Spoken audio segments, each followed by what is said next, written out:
Welcome to this episode of She Made It, which I'm now calling my COVID-19 Closet Series. Today I want to get right to it, and I want to talk about what we're all experiencing, the Great Shift. I also want to talk about uncertainty and cultivating resilience through creativity. Have you ever felt deep within that there's something more you're supposed to be doing, but you're not sure what? Have you ever felt like you're producing a lot but not expressing at all? Welcome to She Made It. I'm your host, Elle Zimmerman, and I am on a mission to help you cultivate meaning through the path of creativity. Join me to eavesdrop on conversations with brave women who broke through their resistances into a life of authenticity. Because I believe if she made it, you can too. So here I am in my closet again. But now it's actually my choice to record from in here, not just a necessity due to social distancing mandates, as Ohio laws are loosening like I'm sure you're beginning to experience wherever you live. But I really like it in here, and I'm going to keep doing things this way for now. Sort of like other things that have become part of what I call my new normal, she says in air quotes. Things that I want to hold on to. Time with my family, more home-cooked meals, game nights. We've had a couple spontaneous dance party outbreaks. For sure, more creativity time. I've been taking these leisure walks around my neighborhood. Normally when I take a walk outside, it's a power walk for exercise. Well, I've been doing these leisure walks to get outside, and this has become one of my favorite things to do. I go for these meandering walks around my neighborhood around 9 p.m., 9:30, and the stillness is powerful. It's sort of surreal. There are no cars, no one outside, no bright lights. I can, if the sky's clear, I can see the stars. It's so quiet in this weird peace. Some nights, though, there's this, the other night I came out and the birds were so loud. And I don't know if it's because they're more active or because there are no planes in the sky, so I can just hear them better, but it was really, really incredible. And I love to walk in the middle of the road, and as I walk by each house, I sort of, imagine, I know everybody's in there, and what are they doing? What are they doing inside? How are they spending this time? Sometimes I walk on the back path to my house, and on this side is where I can see into the backs of people's homes. And this is where life is steaming up the window, the family rooms, the kitchens. Now, I will tell you, I'm far enough away that I'm not actually peering in the windows, but I can see the lights on and people moving and families together. It's really, really something special, realizing that we're all hunkered down together. Do you have anything like that in your day-to-day, in your new routine? Anything new? I really encourage you to sit with this question and make a list. What do you want to hold on to from this time? What do you definitely not want to return to? Or what do you not want to bring with you into the next phase of this experience? As we begin the shift phase, the opening up of society, the great return to normal, I'm getting this sense that some people are really excited and ready to get back to business as usual, while there are others that are experiencing almost another wave of anxiety and uncertainty. What is the next new normal going to look like? How is the world changed from all this? How am I changed? And all these are really valid questions, but the answers we can't know. We can't know that until we're through the shift, through this next transition. We make choices, and then we see where we land. What have we learned about what we value, about what we miss? And then we choose those parts of what's next. Now, I know a lot of you have struggled during this time, and that is so understandable. We are experiencing a collective trauma. It was an unexpected event that happened to us. We had to respond quickly, and trauma naturally brings anxiety and overwhelm with it. So you may have experienced difficulty functioning, accessing your creativity or problem solving. You may have had moments of explosive emotions, volatile emotions, and apathy. And believe me, I have 5 people living in our home, almost all adults, 15-year-old is the youngest, and we have all experienced this very uniquely. And we've all had our good days, we've all had our bad days, and all these experiences are normal.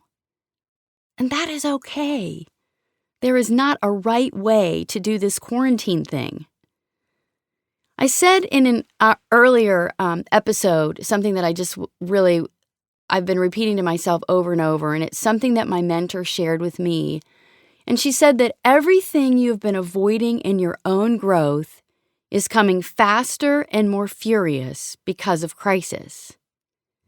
The quarantine has brought with it a slowness, a lack of busyness and distraction. And this can bring to the forefront all those things that we've not dealt with, things that our busy lives have numbed out but are now loudly and clearly coming forward. And it may feel so uncomfortable that you're one of those people that want to hang on to the old normal, search for the ways to return to the good old days pre-coronavirus, just get things back to normal, right? And then there are those who are feeling this heightened anxiety, like a new wave of anxiousness when thinking about re-entering, not knowing how to be back into the world. And there's the third group who have experienced and are experiencing so much joy and space and this opening up and a life reset that has served them so well that they want to cling to quarantine. They don't want to leave this current normal. So where are you? Check in with yourself on this. Are you the first? This was a struggle, a time of wishing to be back to the old way of things? Are you in the middle where you're stuck with a little bit of fear in moving forward to what's next? Or are you clinging to the social distancing and the joy of this openness, finding joy in this openness that you don't want to let go of? So the end of last week, I had this wonderful conversation with a friend of mine who's a licensed therapist, and she really opened my eyes because she's dealing daily with those who are struggling the most. And she's deeply intuitive and wonderfully creative, and she brings this sensitivity and tenderness to her practice. She just gets right to the heart of what someone's dealing with and struggling with. Which, by the way, I'm going to have her on as a guest soon to share her insights and wisdoms because she's just really brilliant. But she shared with me that one theme that keeps surfacing in her practice is quarantine shame. And I wonder if you felt a little bit of that. We take in all the social media, and there's this overload of information right now, even more than before. And we see across the internet those that are pivoting and thriving and doing these wonderfully creative things with their family and offering back to the community and the first responders, and they're creatively adapting, and yet we are personally paralyzed. We're stuck, we're super tired, we're not doing those things, and we're wondering, why am I not doing these things? Why can't I think of these ideas? It's like a new social shaming that tells us we're doing quarantine wrong. Why can't I just do this? She shared with me that the traumatized brain cannot access creativity and problem solving in the old way. And then this can lead us down that path to self-defeated thinking and overwhelm. So wherever you are on the COVID-19 coping scale, be easy with yourself. It's not right. It's not wrong. It's your experience. And find ways to cope. And there are therapists and there are communities available to help and support you. And if you're seeking ways to engage with like-hearted women, you can also find my community on Facebook, Creative Uncovery. It is a space for connection, and it's centered around living an authentic, joy-filled life with a focus on incorporating creativity into your life. Now, I'm not a therapist, and there are professionals trained to support you in those ways. This is more just a community to find a space to share. I also have a guide to graceful transitions that I'll be sure to share in the link, the description for this episode. It's free, and it's also a tool that gives you real clear steps, one step at a time, to navigate change if you're struggling with that. Because, we live in a world of constant change. If you think about it, the very nature of being a human being is an example of constant change: birth, growth, death. We live by seasons, phases, cycles. And if we can embrace the cycles of our inherent creation, the way we're designed, we can thrive in change rather than fear it or hang on. So go with the flow. I know easier said than done, but while transitions can be really painful, they can also be a source of creativity and growth and transformation. Something we must go through to come to something new. William Bridges, the author of a book called Managing Transition, says, "It isn't the changes that do you in, it's the transitions." Because in all transition is uncertainty. It's a letting go of the old for the new. A death in some sorts. And with that comes grief.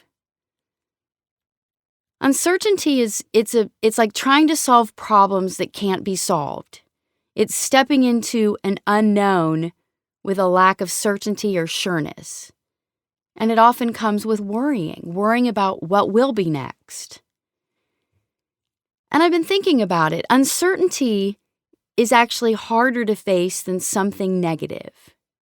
When you don't know what's up ahead, your mind, your imagination explodes with optional outcomes or worst-case scenarios.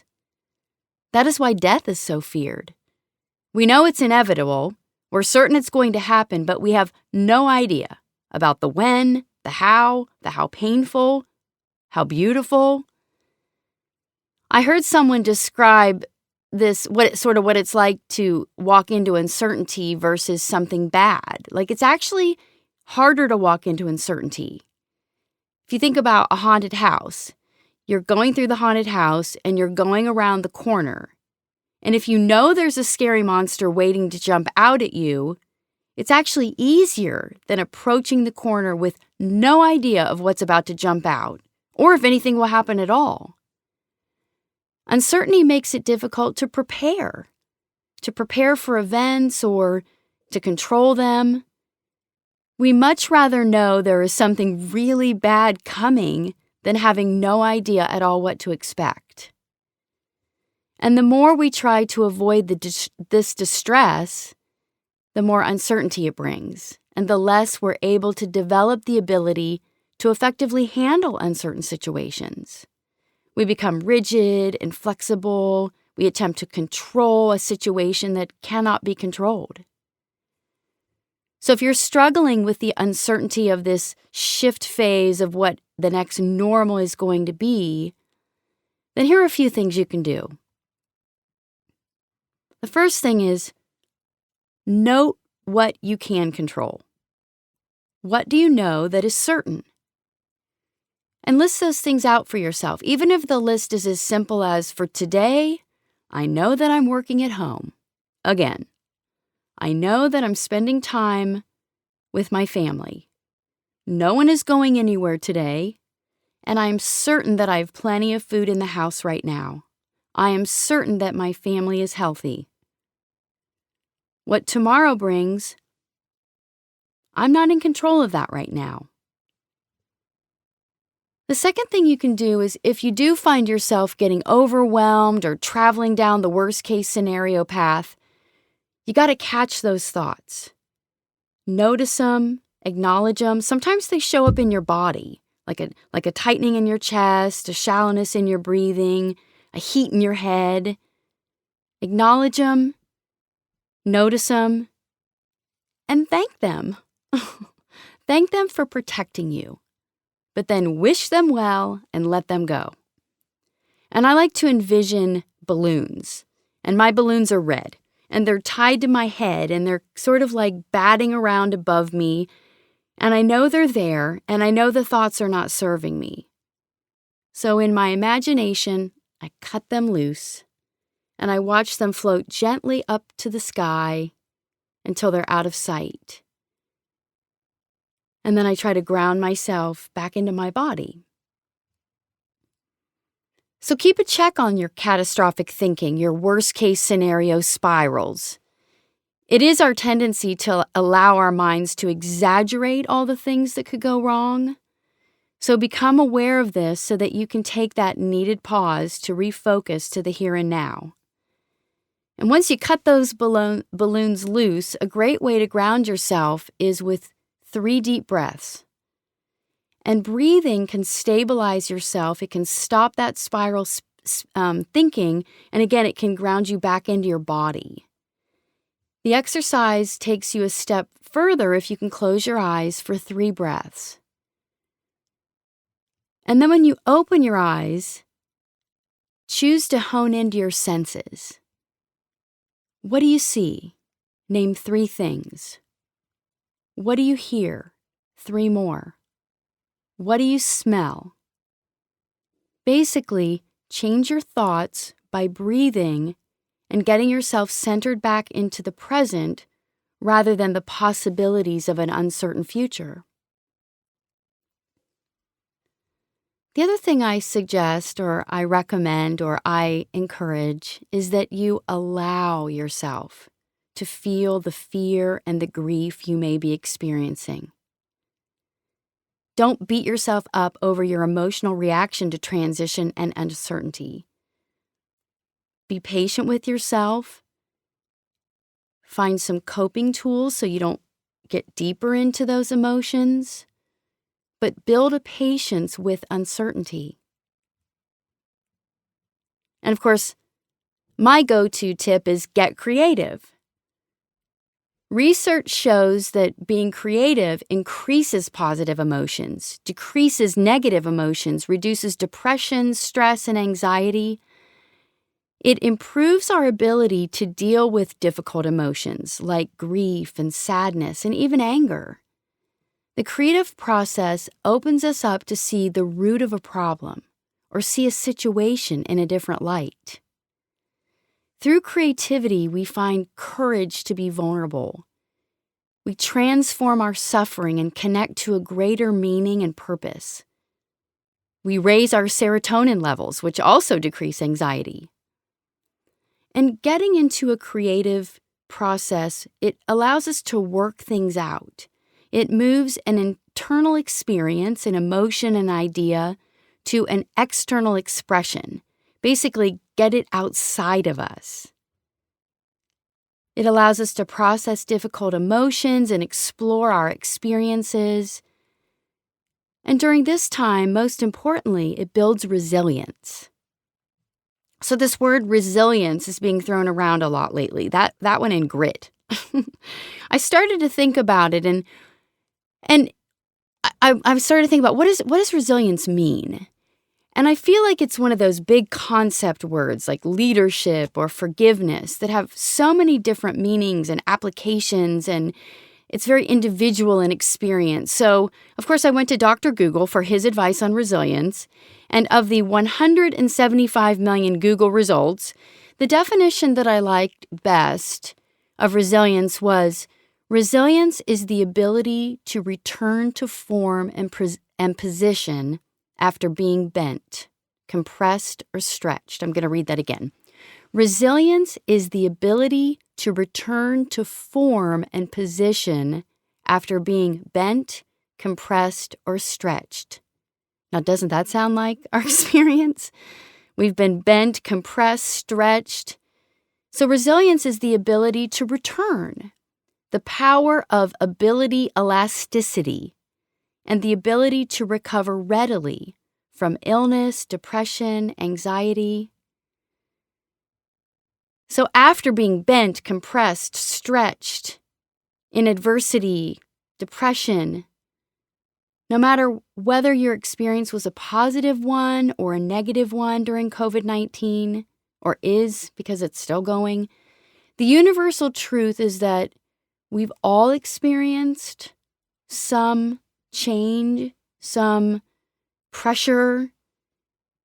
So the second part of the definition is ability elasticity and to recover readily. It doesn't say easily or quickly or effortlessly or better than before. It only says readily and ably. I believe creative resilience is your most important resource during times of crisis, change, and transition. Creative expression is a process of engagement. How are we engaging our creativity? And remember, we're all born innately creative. Creative expression is the total absorption that opens us up to new perceptions and new perspectives. And so you may be saying to yourself, I'm not an artist, I don't do anything creative. Well, I'm not necessarily talking about creating art. I'm talking about making something out of nothing. Baking, writing, gardening, doodling, dancing freestyle. Using your God-given talents to mold and adapt the world around you. But if you're still kind of struggling with that and you don't know where to start, it's like when you want to run a marathon, you just got to get off the couch. So here are a few ideas. Get dirty. Ooh. I mean dirt, real dirt. Touch dirt. Dig, plant, pull weeds. Smush dirt in your hands, pick up rocks. Go walking barefoot through the grass. Grounding yourself to nature and the earth connects us directly to that innate power of creativity within us. The other suggestion is make something with your hands. Connecting your head, your heart, and your body is a great way to get yourself in a creative flow and into that full absorption. Make something for someone else. Lately, I've been making masks and sending them with little made with love notes to my family. Now, I'm not an expert seamstress, but the process of building something that will protect someone I love out of this scrap fabric that I had in the basement is very rewarding, and it feels purposeful. And purpose connects us to meaning, and tapping into meaning creates resilience. I know that my co-host, Clara, is painting with watercolors. Now, she's never painted with watercolors before, and she's in the flow of the process, but she's been creating these handmade cards to send handwritten notes to her family and friends. So try a handmade card as a thank you note, and then you get a double whammy of self-nurturing by also practicing gratitude. Try something new to practice patience with uncertainty and your creative resilience. Step into the unknown and then detach from the results. My example is all the new recipes my family has added to our recipe repertoire. My son made homemade sushi for the first time. Of course, it took like 6 hours, but it was great. I tried crepes. We even experimented with making our favorite takeout meals. We had Chipotle night and Buffalo Wild Wings. But regardless of the outcome, navigating through a new experience builds incredible confidence when we are faced with the next something we've never done before, like the great shift. I also say express your thoughts in a new way. Write in a journal. Pen a poem, write some song lyrics just for you. Sit at the piano that's gathered dust in your home. And sort of back to the first one about getting dirty, I really recommend tuning into your senses. I sort of talked about that in the grounding exercise. Tuning into your senses centers you in your body, but it also opens you up to the beauty of creation all around you. So listen to and really hear beautiful music. Sit without distraction with headphones on and try to pull the different parts of the music out. Listen to the birds chirping, the silence of a walk in the evening. Move. Feel your body through stretching, through freestyle dance. Allow yourself to get a little silly and a little wild. Creative expression has the power to process complex emotions and nurture us, nurture the soul. And although there is so much uncertainty in what's to come in the weeks and the months ahead, creativity is something you can control. So take time out to create, to shift your attention into something life-affirming and joyful. And in my view, this is the key to becoming resilient. I am so glad you joined me today, and I just want to let you know that I'm still offering my free one-to-one Zoom call. I've been having really great conversations with lots of different women, different stages of this experience. So if that's something that you're interested in, it may be that you have a business idea you'd like to talk about, you're curious about coaching, or you just want to chat, you can go to my website, lzimmerman.com, and there's right on the homepage, it gives you an option to click Discovery Call, and it'll lead you right to scheduling a time with me. Also, something I'm really excited about, look forward the end of May, early June, we're going to do a She Made It live event. And it's going to be, we're going to try a Zoom call and Facebook Live. I don't know. We don't really know exactly what we're doing. Of course, this is a perfect example of stepping into the unknown, trying something new. But I'm going to do some live events, virtual, and I will be posting about that. So again, there's some takeaways in the notes, in the description. So until next time, have a great week. Enjoy the weather. Enjoy some creative time. Jump on a Zoom call with me, share this podcast, leave a review, have a great week, and again, thank you for joining me this week on She Made It. I'm so grateful you joined us for today's episode. I bet you're here because you know there's something more for your life. Whether you're moving into something creative or letting go in order to take that next creative step, I have something for you. My free guide to graceful transitions. You can find it at lzimmerman.com/transitions. And remember, if she made it, you can too.